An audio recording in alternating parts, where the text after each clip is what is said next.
nous sommes les moins nombreux sur la place. Mais là n'est pas le problème. Il suffit d'une poignée pour gagner. Ceux qui sont là, il y a des frères qui sont là, ils savent très bien de quoi je parle. Nous, on est des combattants. Moi, je suis un combattant. Je faisais partie des groupes d'autodéfense pour les Noirs des années 80. J'avais ma section qui s'appelle Kamikaze. Kamikaze qui veut dire les sacrifiés, la puissance de Dieu, le vent puissant. C'est-à-dire que nous, on partait pour libérer notre peuple coûte que coûte. C'était notre jeunesse, c'était notre détermination. On venait tous d'Afrique et des Antilles. On sortait tous des gros esprits d'Afrique, des gros poètes, des révolutionnaires, de Malcolm X des États-Unis. On était nés dedans. On avait cette force des révolutions qu'il y avait en Afrique qui se passait. On a atterri en France dans les rues. On a vu le racisme, on a vu le vrai visage armé du racisme, de la négrophobie. Il y avait un visage. Il n'y avait pas que des paroles, il y avait des actions, des actes. Il y avait des crimes. Nous, on a dit c'est terminé. On était initiés par les Black Panthers des États-Unis et de France. L'un des leaders des Black Panthers, c'est un Congolais. Il a été rapatrié, il s'appelle Chignol, Papi. On est toujours en relation. Il forme les forces spéciales congolaises dans l'Inde. On a des frères qui venaient du Congo RDC. Ils ont été rapatriés. Il y en a encore qui font des combats au Congo. On a des frères de Côte d'Ivoire, de tout l'Afrique. Mon clan s'appelait les Black Dragons, le dragon noir. Mes frères et sœurs, si maintenant ils ne se réveillent pas, maintenant qu'ils ont décidé de reprendre leur suprématie à travers les votes des Européennes, vous voyez bien les lois européennes contre l'immigration. C'est un génocide, un crime qui est orchestré, encore contre nous, toujours contre nous, pour avoir la même mise sur notre force, sur notre matière première et sur notre matière grise, pour nous impressionner, pour nous faire peur. Il faut combattre la peur. Si on ne combat pas la peur, on est fini. Chez nous, la peur n'existe pas, parce que d'où on vient, on est les premiers. Et si Dieu nous a fait sur terre, c'est pas pour qu'on ait la peur. On doit enlever la peur. C'est la peur notre pire ennemi. Donc moi, je suis là pourquoi? Je suis là pour le frère Kouti de la LTNA. Je ne suis pas là parce qu'on nous a insultés. C'est pas ça. On nous insultera toujours, c'est parce que c'est dans leur ADN. C'est génétique. C'est avec ça que Napoléon il allait faire. C'est avec ça que De Gaulle a fait. C'est avec ça qu'ils feront toujours. Donc ils nous insulteront toujours. Les médias, c'est eux. On doit construire notre média, arrêter de les écouter. Parce que ça va nous faire du mal. Kouchi de la LTNA. C'est pour là que je suis là, c'est pour lui que je parle. C'est pour lui que mes anciens guerriers de l'ombre sont autour de lui. On veille sur notre frère parce qu'il est courageux. Il est courageux. Il aurait pu rester dans la cité, faire les affaires comme dans sa jeunesse. Il aurait pu faire autre chose, faire le showbiz comme il a voulu s'initier. Il a dit non, entre 4 murs, 6 mètres carrés. Il a médité, il a eu l'inspiration, l'illumination des ancêtres. Il a dit dès que je sors, je verrai la lumière auprès des ancêtres. Donc je combattrai pour mon peuple. Uniquement. C'est comme si nous les anciens, on l'a révélé. Cette jeunesse, la LTNA, c'est notre suite. Donc je laisse la parole à Kouchi de la LTNA.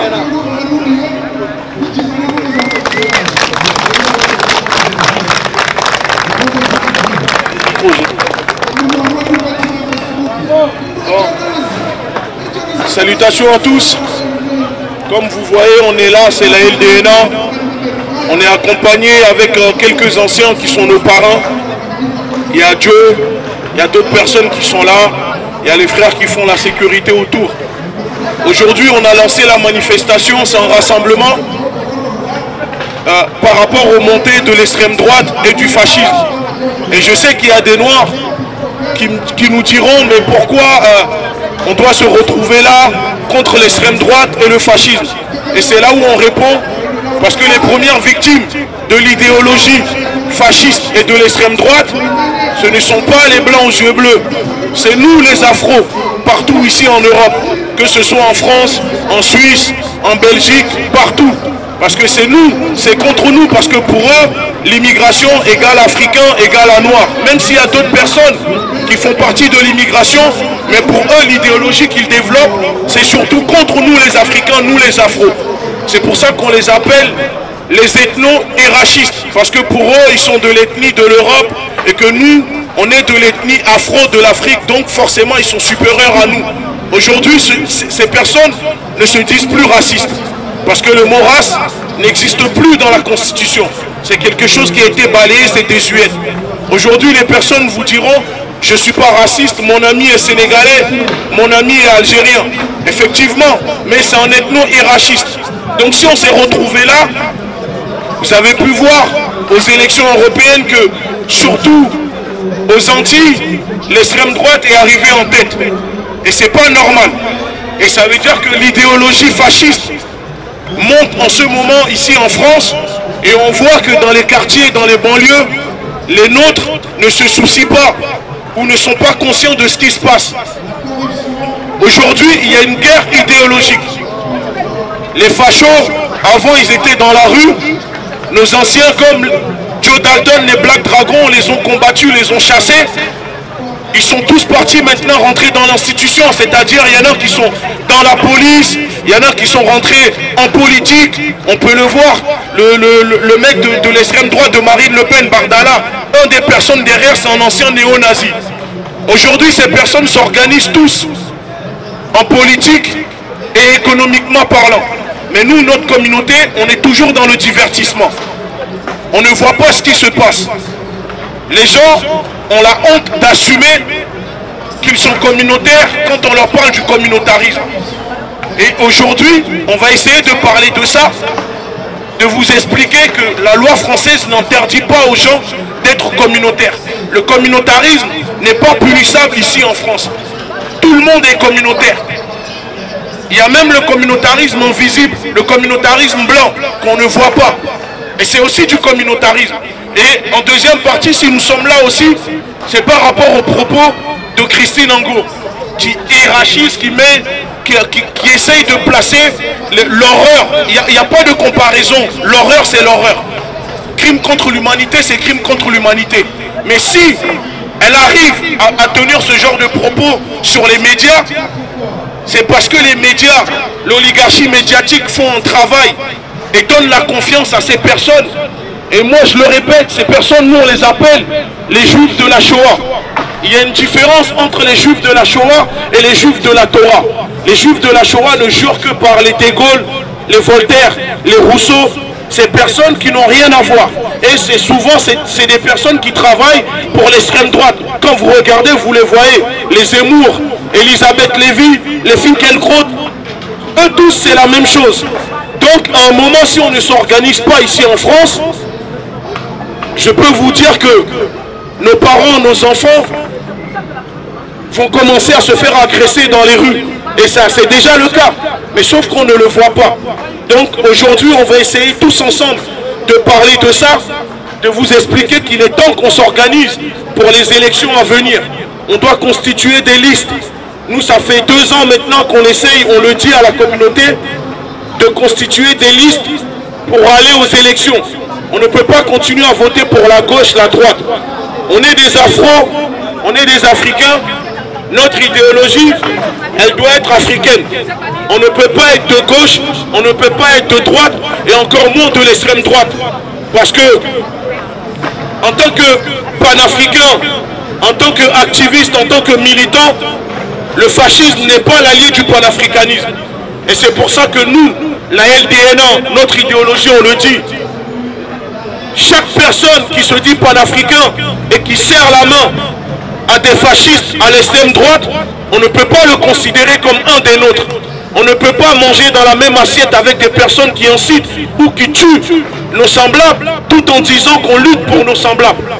Donc l'idéologie de l'extrême droite, on sait que beaucoup parmi nous sont tentés par ça, parce qu'ils essayent de faire croire que c'est eux qui vont libérer l'Afrique, qui sont les amis des Africains, qu'ils sont anti-franc CFA, qui sont ceci, qui sont cela. Mais la vraie vérité, on va vous l'expliquer aujourd'hui, c'est au contraire, c'est eux qui dirigent l'Afrique communautaire, mais sans le rejet des autres. C'est pas parce qu'on est communautaire qu'on doit rejeter les autres. On respecte ceux qui nous respectent. Les communautés qui nous respectent, on va les respecter. Si les gens ne nous respectent pas, on n'a pas à les respecter. Parce qu'on n'est plus dans les champs de coton, c'est terminé. Et c'est pour ça qu'on le dit. Il y a des nègres rebelles et les nègres de maison. Mais il y a deux sortes de nègres de maison. Il y a le nègre de maison qui est à la maison mais qui est rebelle, mais il n'a pas le choix. Et l'autre nègre de maison qui est dedans, mais lui il veut être nègre de maison et il surveille les autres nègres de maison. Donc c'est pour ça qu'on le dit, que tous les noirs ne sont pas nos frères et tous les blancs ne sont pas nos ennemis. Comme disait George Jackson des Black Panther Party. Et c'est tout à fait vrai.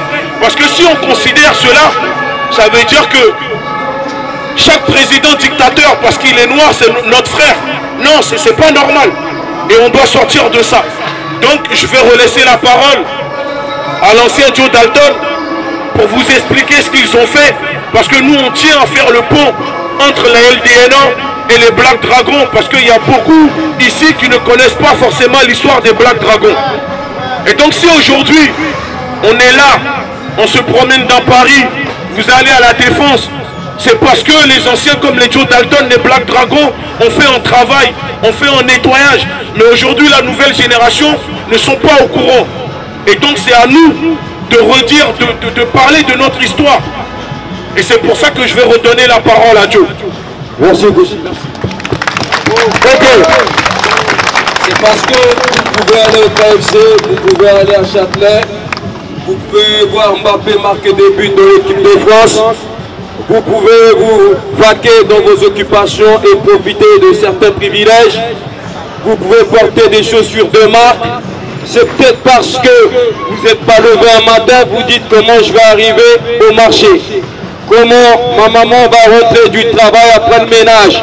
Comment ma soeur va sortir de l'université et rentrer en paix et en temps entier. C'est parce que vous vous posez plus cette question. Parce que vous ne voyez pas le visage de l'extrême droite, de la négrophobie violente. Quand vous ne voyez pas cette violence de face, vous avez oublié vos parents dans les champs de coton qui couraient et on lâchait les chiens sur eux. Vous avez oublié nos parents qui étaient dans la brousse et qu'on leur tirait des canons, on leur coupait les bras. Vous avez oublié les tirailleurs. Vous pouvez tenir des langages qui n'est pas le nôtre. Parce que nous, c'est sacré de bien parler. Nos enfants, ils parlent mal maintenant. C'est une malédiction. On a oublié tout ça. On a oublié tout ça parce qu'il y a un travail qui a été fait, il y a un combat qui a été fait. Voilà, donc je tiens à le dire. Pour le Black Dragon, pour revenir. Moi, je suis arrivé en France, j'étais petit. J'ai fui la guerre au Centrafrique. J'ai atterri ici. J'ai fui la dictature qu'on nous a installée. On m'a dit, on va te sauver, on va t'emmener ici. Je suis arrivé ici, j'étais en campagne. D'un coup, un ami blanc, il me dit, eh bien, on va chercher des fruits dans un champ. On va chercher des fruits. Le propriétaire, il sort le chien, il sort le fusil, il commence à me traiter et tirer. Il tirait que sur moi et non sur mon ami. Je me suis dit, mais c'est quoi? J'ai vu la dictature en Afrique, j'ai cru que le problème venait de noirs armés. Et j'arrive ici, je vois un visage qui est blanc, soi-disant là où on va me sauver, la démocratie, et je me fais tirer dessus. Donc voilà, l'histoire a commencé ainsi. Je me suis dit, bon, je reviendrai toujours lui voler ses fruits parce qu'il m'a tiré dessus et je vais le défier. Et ainsi de suite, on m'a mis dans des maisons de correction, etc. Je rencontrais d'autres fois, je dis, il faut s'organiser. Chacun venait dans ces maisons de correction et se plaignait. Ouais, je me suis fait agresser, quand je suis sorti, je lui ai dit, mais on ne va pas pleurnicher sur notre sort, les gars. On va s'organiser, se défendre. Et donc on m'a viré de la ville, on m'a dit il ne reste pas dans cette ville, il va remonter dans la région parisienne. J'arrive dans la région parisienne, Je vois le soeur rentre du travail et de l'université, il me dit, sors pas, à sortir. Il y a des gens mauvais dehors. Je dis, mais c'est pas possible. Où est la liberté? Donc les enfants de mes soeurs, on s'est mis à s'organiser, à traîner dans la rue à des heures pas possibles. Et donc on se faisait courser par des gens rasés, habillés militaires.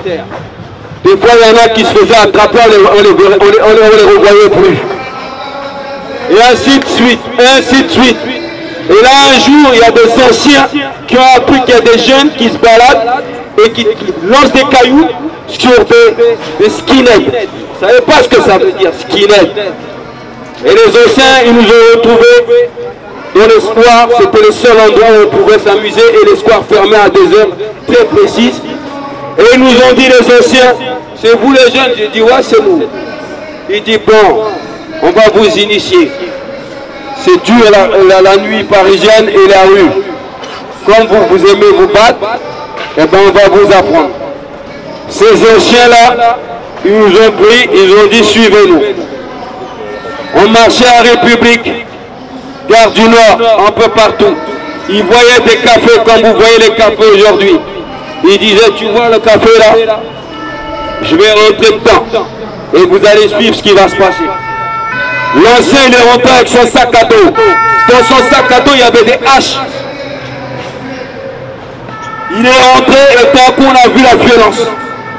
Coup de hache. Les gars, ils sont sortis, ils ont coursé l'ancien. L'ancien, il avait du sang partout. On l'a rejoint, il a dit, vous avez vu? Ça, c'est le bar, c'est leur bar. C'est eux qui tiennent, c'est eux qui vous chassent, c'est eux qui empêchent vos familles de marcher dans la rue, de vivre normalement. Voilà comment ça se passe. On va sur leur lieu, on les défie. Nous, on est les Black Panthers. Nous, on est les Asnais. Voilà comment j'ai connu ce que c'est les Black Panthers et les Asnais. C'est sur le terrain. L'ancien, il a dit, on va vous initier dans les parcs. On vous donne tous les codes pour vous en sortir. Ok? Après, les flics, les renseignements généraux sont mis sur les anciens. Les anciens, ils ont dit, il faut vous organiser. Et de là, il y a un frère qui est arrivé d'Haïti, il s'appelle Yves. Il est arrivé, il s'est connecté avec les anciens, il avait tous les codes des Afro-Américains de Black Panthers. Il a dit, moi je suis descendant des Black Dragons. Les dragons, c'est les ninjas. C'est la force armée des Black Panthers dans l'ombre, au niveau de Miami et Californie. Mon père et mon oncle étaient les chefs, ils sont en prison. Donc moi j'ai atterri ici, je vais monter mon groupe. Mais de là, tous les membres de Black Dragon doivent pratiquer les arts martiaux. Quelle que soit leur discipline sportive, ils doivent connaître les codes des arts martiaux. Et là, il a pris 5 lieutenants. Un Congolais, un Ivoirien qui s'appelle Char. Il a pris les 5 de tous les continents où il y a les Noirs. Vous voyez l'esprit. Et chacun maîtrisait une discipline martiale. Il a dit, toi le jeune, quel est ton groupe? Je dis, mon groupe, ils sont là. Nous, les anciens, les Asnais, les Black Panthers nous ont formés, ils nous ont orientés vers vous. Il a dit, ok, on va vous expliquer les codes et vous allez être l'armée d'élite, les nettoyeurs. Quel est le nom que vous voulez? Je dis, nous, c'est les kamikazes. Et là, on a formé les kamikazes des Black Dragons. On avait des secteurs. Chaque porte de Paris, chaque entrée de tous les banlieues, on installait nos QG. Donc, à Agnières-Gennevilliers, à Clichy, à Villejuif, porte de Paris, partout, toutes les portes de Paris, Bagnolet, partout, on a installé des QG pour les entrées et les sorties. Il nous a dit qu'il fallait connaître les catacombes. En dessous les trains, là, les métros. On est rentré dans les catacombes, il y a des têtes de mort. Des fois on retrouvait des cadavres des gens, des étrangers. Il nous a dit qu'il faut connaître les entrées et sorties du métro d'un bout à l'autre. On a appris tout ça. Donc, on a commencé le combat. Au début, il y avait beaucoup de défaites chez nous. Parce qu'on ne maîtrisait pas. Quand on venait loyalement, ils nous tiraient dessus. À partir de là, on s'est organisé pour avoir des armes. pour aussi leur tirer dessus. Ainsi de suite. Après, on a dit on va interdire leur café. On a commencé à jeter des cocktails et brûler leur café. On a été maintenant dans les universités pour protéger ceux qui allaient dans les universités. On a brûlé Assas. D'accord, on a brûlé l'université Assas, des racistes, des extrêmes droites. Là où Madame Loiseau, qui aujourd'hui était l'un des leaders des cultes. Les cultes, c'était une faction des skinheads, très dangereux. C'est eux qui occupaient le stade PSG. Là aujourd'hui, vous regardez vos matchs, c'était interdit pour nous. Vous voyez? Donc là, on a fait le truc. Aujourd'hui, il y a un des chefs de sécurité de PSG, c'est un Black Dragon. Il a des plombs sur la tête. Qui lui a mis les clous? Coup de chevrotine, fusil chevrotine. À l'entrée de Grigny, il y avait des bars dans les grandes cités de Grigny, tous des racistes. Ils l'ont tiré dessus à la gare. D'accord? On va retrouver nos gars morts à Châtelet. Il y en a rapatriés. Il y en a, on les a emmenés dans les bois, on a dit courir, on les a tirés dessus comme des chiens. Voilà notre histoire. Notre histoire, c'est pas pour chanter et dire ouais, on est des Black Dragons, tout le monde est heureux, tout le monde dit ouais. Non, c'est pas ça. C'est une histoire tragique, dramatique de notre peuple, de notre histoire, de notre histoire. Donc tout ce qu'on a eu aujourd'hui, tous les privilèges, les avantages, c'est pas gratuit. Donc on ne doit pas dormir sur nos deux oreillers et dire attendre que Père Noël ou Jésus ou je ne sais pas qui va venir nous donner ou nous libérer. On doit se lever. Et la révélation, toutes les religions sont nées dans la crise. Donc si on doit révéler des prophètes chez nous, dans la prophétie, c'est dans le combat. Aujourd'hui le combat, c'est vous permettre d'aller, de vous organiser politiquement, de vous organiser économiquement, d'acheter chez nous pour nous renforcer économiquement. Et de ne pas laisser qui que ce soit ceux qui rentrent dans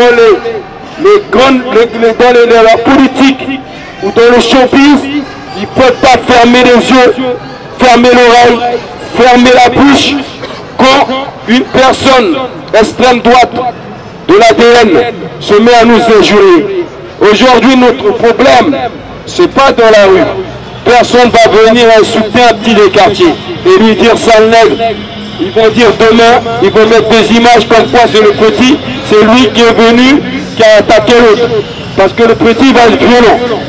Mais on nous insulte sur les médias. Ça veut dire que les gens qui nous représentent dans les hautes sphères ne font pas leur travail.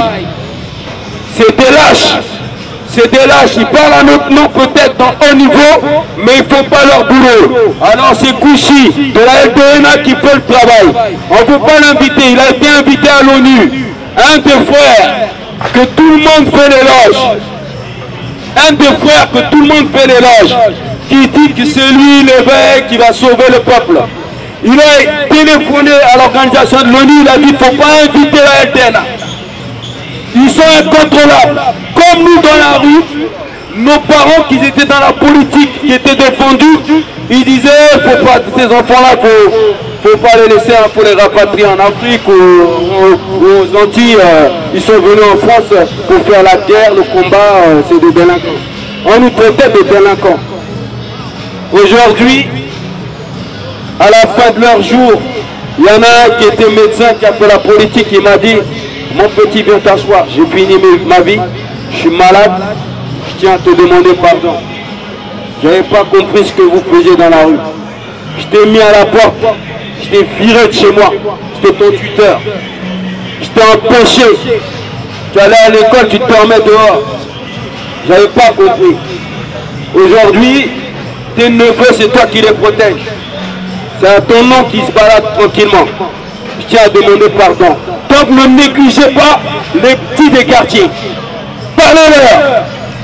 Parce que c'est un vivier. C'est un vivier qui termine comme Mbappé, ou des fois qui termine dans l'armée française, qui est obligé d'aller en Afrique et d'assister au génocide sur ses frères. Il faut lui parler pour qu'il ait une conscience. Il faut qu'il s'impose. Il faut qu'il s'impose dans le milieu où il est. Pour qu'on respecte son peuple.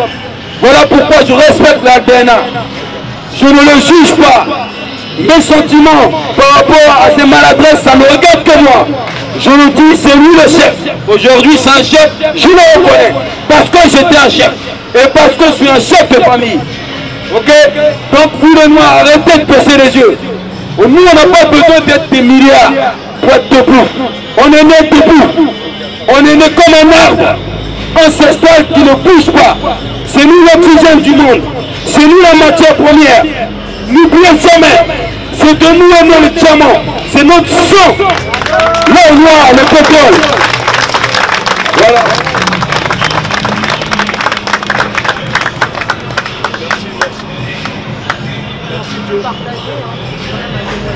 Merci Joe, merci Joe.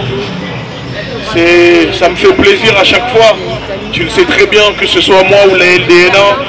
Parce que comme je le dis aux gens, on a monté la LDNA avec un mélange des Black Panthers et des Black Dragons. Sauf que nous, on a rajouté le volet social et humanitaire. Parce qu'on est là aujourd'hui, mais la LDNA, c'est aussi des actions sociales et humanitaires. On a mis une banque alimentaire en place. Ça permet de venir en aide aux nôtres. Parce que comme on dit, on ne peut pas combattre l'oppresseur tout en allant lui demander à manger. Donc si on ne peut pas être autonome, si on ne peut pas être dans l'autodétermination, ça ne sert à rien de dire que... Et ce n'est pas une honte et ce n'est pas condamné par la loi. Mais ce que je ne supporte pas l'extrême droite, les fachos. Je n'aime pas les gauchos socialistes hypocrites, parce qu'ils sont hypocrites avec nous. Les gens qui nous disent, oui, la gauche est mieux que l'extrême droite, je réponds, Ferry. Parce que Mitterrand est venu au pouvoir. L'Afrique a continué d'être pillée. Donc ce ne sont pas des gens qui sont nos amis.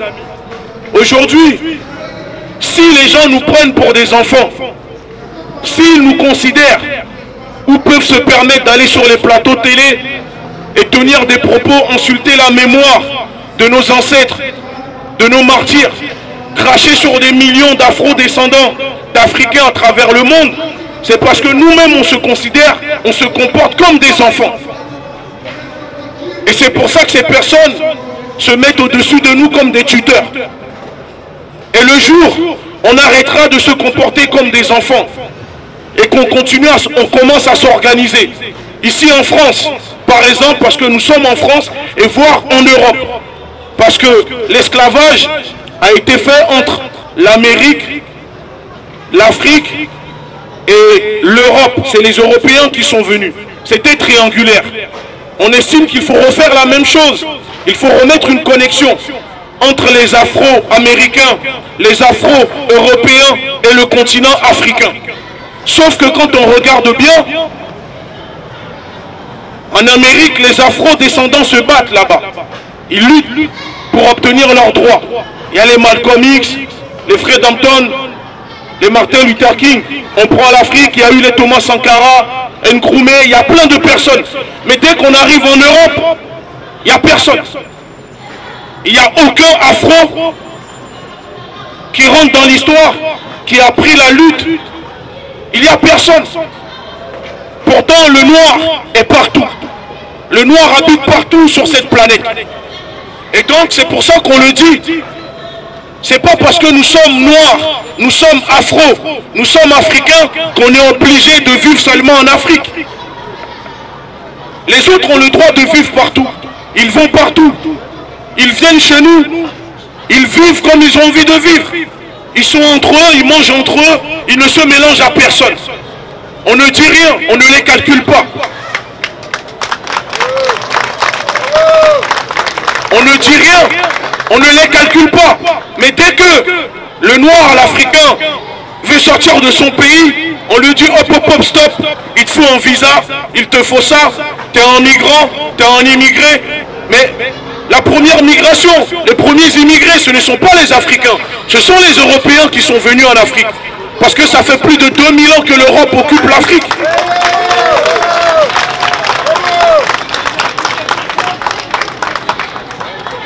Et donc, pour quel droit ces personnes pourront venir nous dire que oui, les Africains n'ont pas le droit de venir en Europe, ou ils nous disent rentrez chez vous.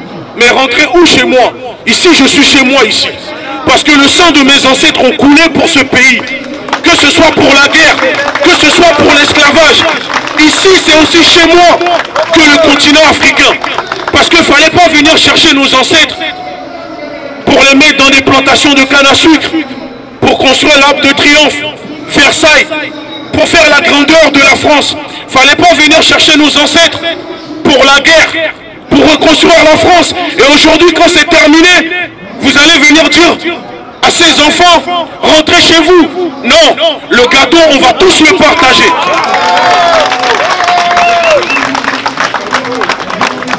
Et quand ces personnes, ces négrophobes viennent nous dire, rentrez chez vous, moi je leur réponds, rentrez où? Je suis français, j'ai le droit de critiquer la France. Est-ce que tu demandes à Mélenchon de rentrer chez lui ou à Sarkozy de rentrer chez lui quand il critique la France? Non, je suis africain. Quand on me demande, t'es de quelle origine? Je réponds, je n'ai pas d'origine. Je suis un Africain Mina, je suis un Africain Bambara, je suis un Africain Soninké. Parce que les frontières, moi je ne les reconnais pas. Ces drapeaux, je ne les reconnais pas. Parce qu'avant qu'ils arrivent, on n'était pas des Maliens, des Ivoiriens, des Sénégalais. On était des Africains. Soninké, Bambara, Ashanti, Mina et Oué, c'est ça. Et donc on doit se représenter, on doit se reconnaître à ça. Les frontières, c'est juste pour nous diviser. C'est juste pour nous contrôler.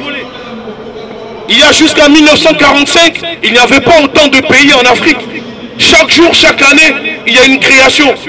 On le voit à Soudan du Sud, patati patata, parce que ça c'est pour l'intérêt de l'Europe.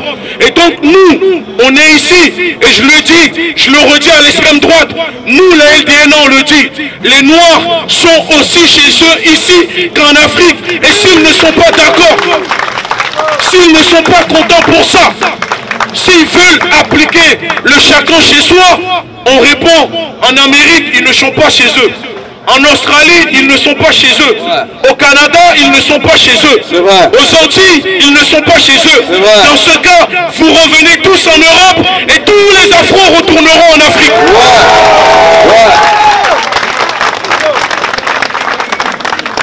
Si ce n'est pas le cas, on continuera à rester ici.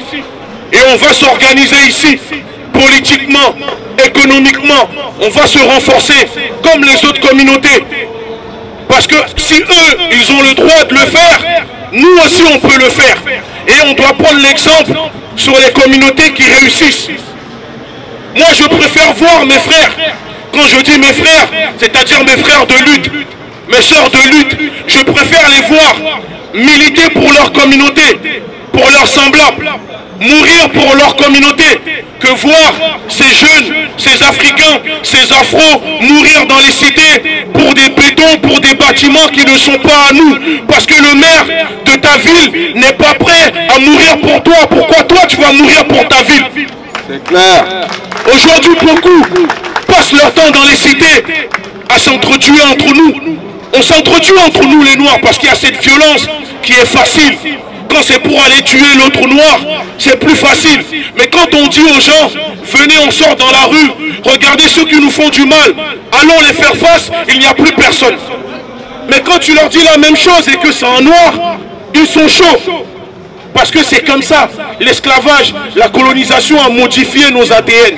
Et aujourd'hui, on grandit, on reproduit cette violence. On le voit même dans l'éducation qu'on donne à nos enfants. On leur donne des coups de ceinture, des gifles. Nos enfants ont peur de venir se confier à nous. Quand ils sont à l'école, ils sont moqués par les autres camarades. Juste venir dire à ses parents, j'ai ça comme problème, ils ont peur.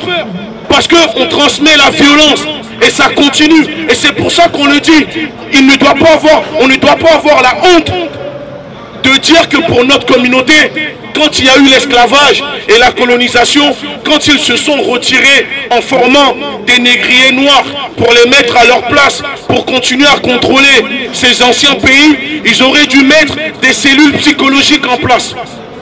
Parce que partout où ils sont passés, c'est ce qu'ils ont fait. Sauf à nous les Noirs, quand on a des problèmes, ils nous disent, mais non, c'est pas grave, ils sont costauds, ils peuvent tenir le coup, il n'y a pas besoin de leur mettre des aides psychologiques en place. Non, c'est faux. Parce que si le blanc lui-même, qui est venu nous mettre en esclavage, lui-même quand il a des problèmes, il va voir des psychologues pour en parler, c'est parce qu'il a des raisons. Il sait pourquoi il le fait. Et on doit faire la même chose. Et c'est pour ça aujourd'hui, on dit, n'ayons pas honte de revendiquer que nous sommes communautaires. C'est pas parce que vous êtes communautaire que ton ami qui est blanc ou ton ami qui est maghrébin va te rejeter ou va mal le prendre. Parce que eux tous, ils sont communautaires déjà. Économiquement, politiquement, ils le sont. Et socialement, ils le sont. Et donc c'est pour ça que nous, on est arrivé, j'ai lancé la LDNA, j'ai créé la LDNA. Au début, les gens disaient, il va tenir juste au bout d'un mois, après on ne le verra plus. Moi j'ai commencé la LDNA tout seul. J'allais bloquer des magasins. Les Black Friday, j'allais bloquer des Sephora. Tout seul, j'allais partout. J'allais tout seul, juste avec mon téléphone. Et je savais que tôt ou tard, de seul, on passera à 10, à 100, à 200, à 1000. Parce qu'il faut qu'on se sacrifie pour ceux qui sont derrière nous.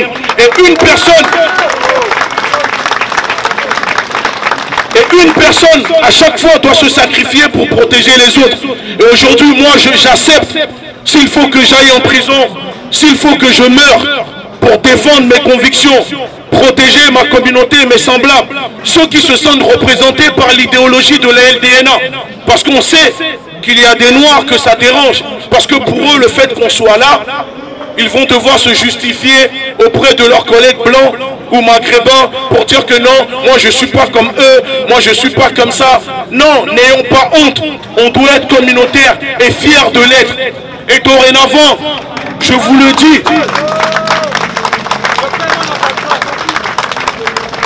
on doit s'organiser. Parce que ici en France, quand vous regardez bien, le négrophobe, quand il vient sur vous, ou quand vous allez chercher du travail, ou un appartement, il ne regarde pas sur ta tête que tu es sénégalais, il ne regarde pas que tu es malien ou tu es ivoirien, il voit un noir, il voit un africain. Même quand tu es afro-descendant, que tu es des Antilles, ça fait des siècles que tu es français, mais pour lui, il te dira retourne en Afrique. Et donc, on ne peut pas continuer en restant en France en disant « Moi, je suis malien, le problème du Congolais, ça ne me regarde pas. Moi, je suis sénégalais, le problème de l'Ivoirien, ça ne me regarde pas. » Non, ici, on est une nation. Pourquoi? Parce que regardez ici, on parle chacun peut-être des ethnies, des langues différemment. Mais là, on est tous en train de parler français. Et c'est ça la différence. Dès qu'on retournera sur le continent, chacun reprendra sa langue. Mais ici, pour faire une nation, il faut quelque chose qui nous unit. Et donc si on arrive à se comprendre en français, ici on peut s'organiser pour libérer l'Afrique. Parce que la guerre, elle doit être de l'intérieur comme l'extérieur. Et c'est pour ça qu'on dit aux personnes qui nous disent « Vous voulez délivrer l'Afrique, rentrez en Afrique ». Non, non, non, non, non. Ça c'est juste une technique parce que dans leur tête, ils pensent qu'ils peuvent nous dire ça. Et on va tous se barrer de la France et leur laisser la France parce que pour eux, la France c'est un pays de Gaulois, c'est un pays de race blanche ou comme ils le disent. Et nous on répond, les Gaulois n'ont jamais existé, c'est un mythe. Et si vous ne me croyez pas, faites vos recherches et vous allez voir. Les Gaulois n'ont jamais existé. Et la France n'a jamais été judéo-chrétienne comme ils essayent de faire croire. Parce que c'est faux. Donc à un moment, face à ces personnes, qu'est-ce qu'il faut faire? On s'organise. Il faut qu'ensemble, on forme une communauté. Quand il y a des problèmes, les gens pourront nous respecter. On pourra imposer notre force. Que ce soit politiquement. C'est-à-dire demain il y a des élections, on donne des consignes de vote. Si on vote pour tel député ou telle personne, c'est parce que quand il a des problèmes de négrophobie, de discrimination, il prend la parole, il nous défend. Si ce n'est pas le cas, on ne doit plus voter pour voter. Parce qu'il est de gauche ou parce qu'il est de droite. Ça ne sert à rien. Aujourd'hui, regardez dans les villes où vous habitez. Combien de Noirs détiennent des magasins, des restaurants? Très peu. Vous savez pourquoi? Parce que politiquement, on n'est rien. On n'est rien pour eux. Le maire de ta ville, il veut des personnes qui vont créer des emplois. Parce qu'on détient des magasins. Si dans une ville, il y a 10 Noirs qui sont commerçants, Imaginons, il y a 10 commerces. Il emploie peut-être une 50aine de personnes dans la ville. Quand il y a un problème, vous allez voir le maire. Tout ce que vous allez demander, il va le faire. Parce qu'il sait que vous donnez du travail aux citoyens de sa ville. Mais nous, qu'est-ce qu'on fait? On passe notre temps à être dans le divertissement. On veut s'acheter les dernières paires de Louis Vuitton. On veut aller en soirée. On veut rouler en Mercedes. Pendant qu'à côté, nos semblables n'ont même pas de quoi manger.